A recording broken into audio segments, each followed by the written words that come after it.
The business case for a stronger approach around risk management is predominantly built around a number of areas from our experience. One is it secures the investment that an organisation makes. The private sector invests a lot of money into infrastructure, into their people, into their supply chain. So to protect that investment is quite prudent. The other business case is it helps from a going concern perspective. So an organisation, if they can protect their revenue stream and not be disrupted by, say, supply chain issues, operational issues, or something happening to their key supplier, for example, that protects their shareholder value and the equity within the organisation. It definitely sends the right messages to the stakeholders in that organisation, so it reduces risk, reduces uncertainty across their business with their key, whether they're suppliers or their customers. So, for example, if you were to purchase a camera or a car or even your groceries, you have a certain level of surety that you can actually procure those services or products. The other thing is it provides a service to the greater community, so to that city or town or state. It gives a general sense of employment, for example, which is also a key social responsibility now for a lot of multinational companies. CEOs these days, when they look at risk or disaster risk, I don't think they look at it as a cost anymore. So they actually see it as something fundamental to their business. A lot of the companies that we engage with, there was never the question was raised or an issue was raised that we don't have a business case to invest into risk management, whether it be around our infrastructure or people or services. The fundamental question for them is not should I invest, but how much should I invest, where should I invest it, in what form should I invest it, should I do it collectively with a number of other organisations, should I engage the public sector to help me, so should I ask for help from the city or that country, for example, or the government to support me in building this infrastructure in a more resilient fashion. So, a lot of the CEOs that we engage, or the chief risk officers, or board members, they see it as a very good investment. It's just a question of scale and how they make that investment.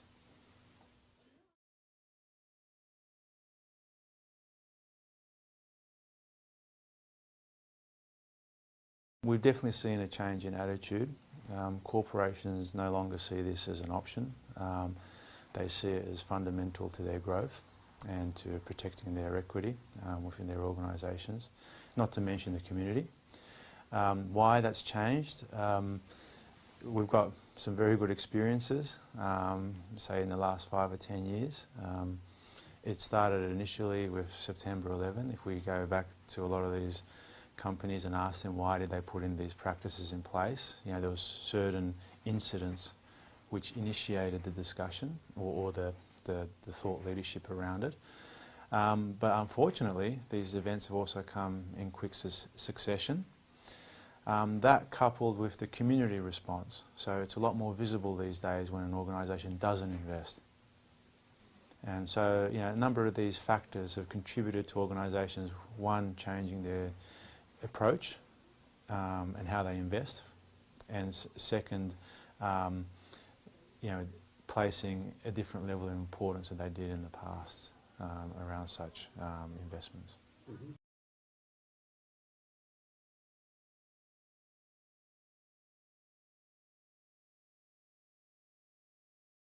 Organisations are definitely a lot more connected than they were in the past. We all hear the term globalisation. That becomes a reality when a disaster hits. You actually realise how reliant you are.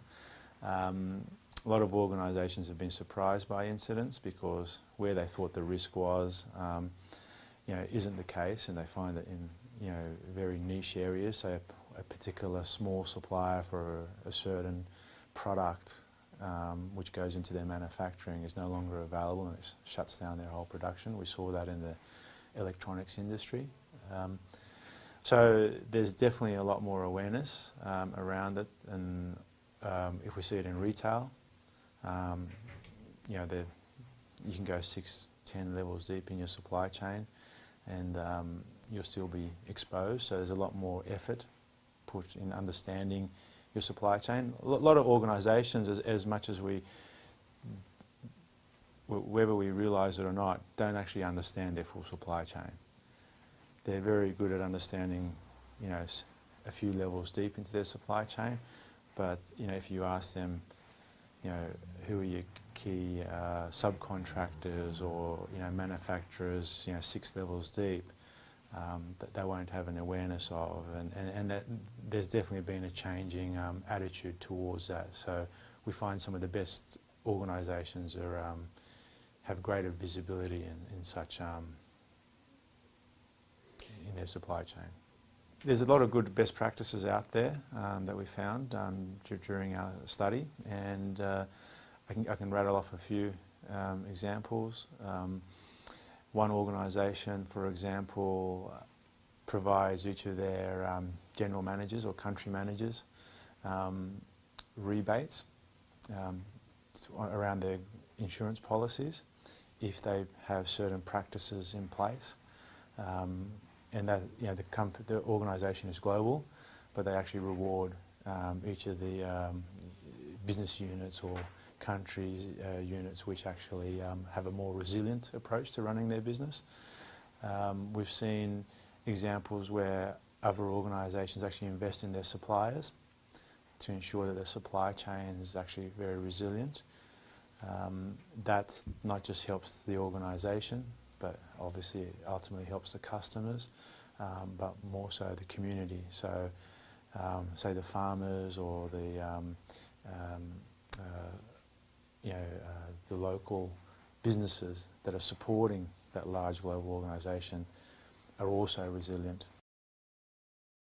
Smaller businesses are integral to resilience. You just have to look at any retailer or any consumer goods company, and they'll have thousands of small businesses supplying them around certain raw materials or products or even services. So you can't look at one big organisation. The small, medium enterprises are critical. The key is to make them more resilient. So how do you do that? First of all, the private sector makes investments such as understanding, doing audits, for example, on their suppliers, understanding how their logistics providers, how resilient they are. And the other side, there's a public collaboration that's going on. So within let's say you look at a particular city, Paris, New York, Shanghai, a lot of the city planners and some of the key industries there, collectively work together to also make sure the small, medium enterprises are protected and resilient. Traditionally, resilience was thought of a third world problem, and a lot of multinationals, looked at risk management, but they never looked at the impact of disasters. They would look at financial risk management, for example. That changed quite quickly and violently, unfortunately, with the number of incidents we had. But a lot of the economic growth that we've seen has actually driven that exposure, in the sense that a lot of these organisations now are interconnected and by default therefore exposed, which has led to them, after the incidents occurring, realising that they need to take a different approach to how they manage their organisation, how they manage risk, how they build the resiliency, so redundancy. The other factor is we've gone through a lot of financial challenges in the last 10 years. That led to a lot of the private sector actually cutting back on cost.